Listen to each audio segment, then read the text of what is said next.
नमस्कार। Global investors meet में दुनिया के कोने कोने से आए सभी साथियों, welcome to India, welcome to नम्मा कर्नाटका एंड वेलकम टू नम्मा बेंगलुरु। कल कर्नाटका ने राज्योत्सव दिवस मनाया। कर्नाटक के लोगों और कन्नड़ भाषा को अपने जीवन का हिस्सा बनाने वाले सभी लोगों को मैं बहुत बहुत बधाई देता हूं। ये वो जगह है जहां ट्रेडिशन भी है और टेक्नोलॉजी भी है। ये वो जगह है जहां हर तरफ नेचर और कल्चर, उसका अद्भुत संगम दिखता है। ये वो जगह है जिसकी पहचान वंडरफुल आर्किटेक्चर से भी है और वाइब्रेंट स्टार्टअप से भी है। जब भी टैलेंट और टेक्नोलॉजी की बात आती है तो दिमाग में जो नाम सबसे पहले आता है वो है ब्रांड बेंगलुरु। और ये नाम सिर्फ भारत में नहीं बल्कि पूरी दुनिया में एस्टैब्लिश हो चुका है। कर्नाटका की ये धरती सबसे खूबसूरत नेचुरल हॉटस्पॉट्स के लिए जानी जाती है। यानी कि मृदु भाषा कन्नड़ा, यहां की समृद्ध संस्कृति और हर किसी के लिए कन्नड़िया लोगों का अपनापन सबका दिल जीत लेते हैं। साथियों, मुझे खुशी है कि ग्लोबल इन्वेस्टर्स मीट का आयोजन कर्नाटका में हो रहा है। ये आयोजन कॉम्पिटिटिव और कोऑपरेटिव फेडरलिज्म का सटीक उदाहरण है। भारत में मैन्युफैक्चरिंग और प्रोफेशनल और प्रोडक्शन काफी हद तक राज्यों के नीति निर्णयों पर, नियंत्रण पर बहुत निर्भर होता है। इसलिए अगर भारत को आगे बढ़ना है तो राज्यों का आगे बढ़ना जरूरी है। ग्लोबल इन्वेस्टर्स मीट के जरिए राज्य स्पेसिफिक सेक्टर्स में खुद दूसरे देशों के साथ पार्टनरशिप कर रहे हैं। ये बहुत अच्छी बात है। मैं देख पा रहा हूं कि दुनिया भर की तमाम कंपनियां इस आयोजन में शामिल हो रही हैं।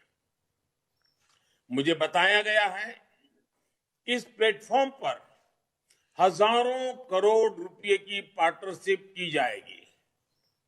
इससे बड़े पैमाने पर युवाओं के लिए रोजगार के अवसर बनेंगे।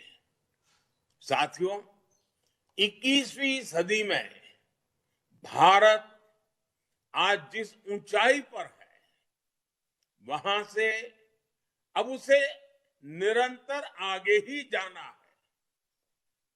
पिछले वर्ष भारत ने करीब $84 बिलियन का रिकॉर्ड फॉरेन डायरेक्ट इन्वेस्टमेंट हासिल किया था। और आप भी जानते हैं कि नतीजे तब आ रहे हैं जब दुनिया कोविड वैश्विक महामारी के असर और युद्ध की परिस्थितियों से पूरी दुनिया जूझ रही है। हर तरफ अनिश्चितता का माहौल है। भारत में भी युद्ध और महामारी से बनी स्थितियों का विपरीत प्रभाव पड़ा ही है। बावजूद इसके आज पूरी दुनिया भारत की तरफ बहुत उम्मीद भरी नजरों से देख रही है।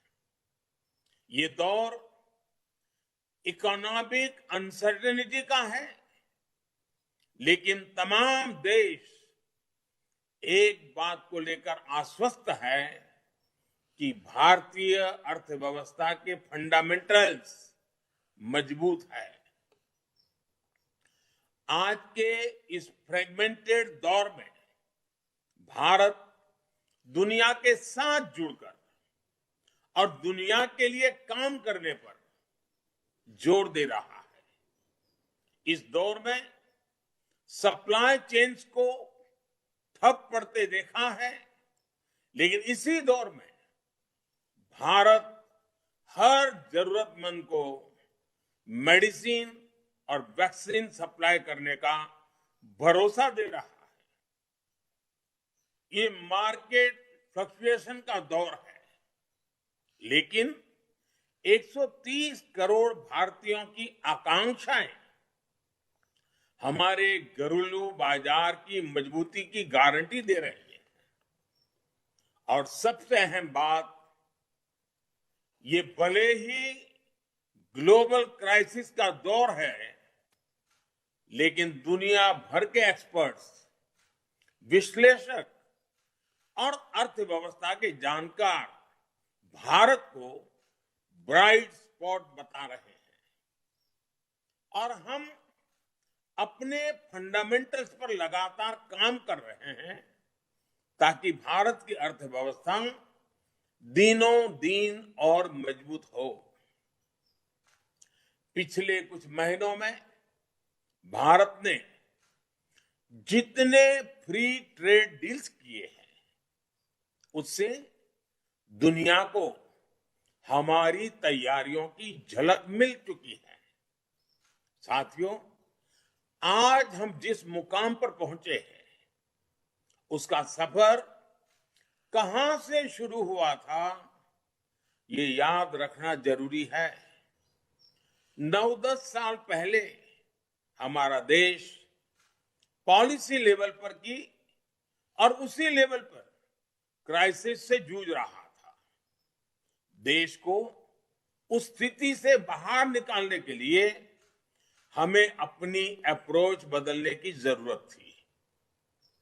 हमने इन्वेस्टर्स को रेड टेप के जाल में उलझाने के बजाय निवेश के लिए रेड कारपेट का माहौल बनाया। हमने नए नए उपजाऊ कानून बनाने के बजाय, उलझाने वाले कानून बनाने के बजाय उन्हें रेशनलाइज बनाया। हमने खुद बिजनेस चलाने के बजाय बिजनेस के लिए ग्राउंड तैयार किया ताकि दूसरे लोग आगे आ सके। हमने युवाओं को नियमों में जकड़ने के बजाय उन्हें अपनी क्षमताओं को और बढ़ाने का मौका दिया। साथियों, नए भारत का निर्माण बोल्ड रिफॉर्म्स